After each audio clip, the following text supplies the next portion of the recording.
Hello everyone. In this session, we are going to learn how we can enable the MFA in ServiceNow. In the ServiceNow recent release, Yokohama, ServiceNow has mandated the MFA. So everybody has to go through the MFA within 30 days. So MFA is a mandate in PDI. MFA needs to be enabled by default in the latest version. Admin of the organization can modify the MFA policies.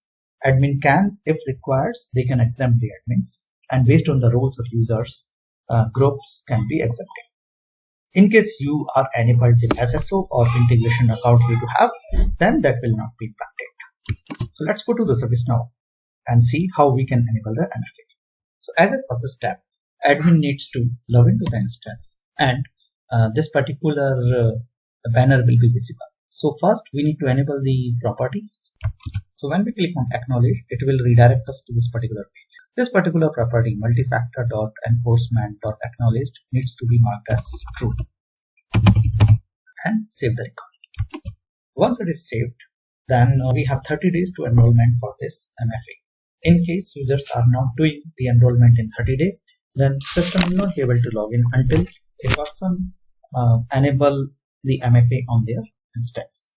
So to enable it, you need to first go to profile, and on profile this particular page will be displayed. Here on the related links you can see configure multi-factor authentication. Click on it and it will say step-by-step process. So here we can see the first step, it's set up the authenticator app. Click on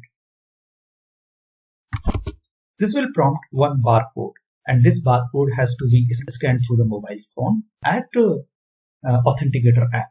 Then authenticator app will give you a 6-digit code that needs to be mentioned here, and once we mention that 6-digit code, it will be authenticated. So if you don't have any authentication application, you need to get the authentication application from Apple Store or from Play Store, and using that application you need to scan this code. After you scan the code, you would be able to see a 6-digit code on the mobile. You need to mention that 6-digit code to do the pairing. This code will keep on change every time when you log in. So once you are logged in using that 6-digit code, your MFA authentication is completed. Thank you.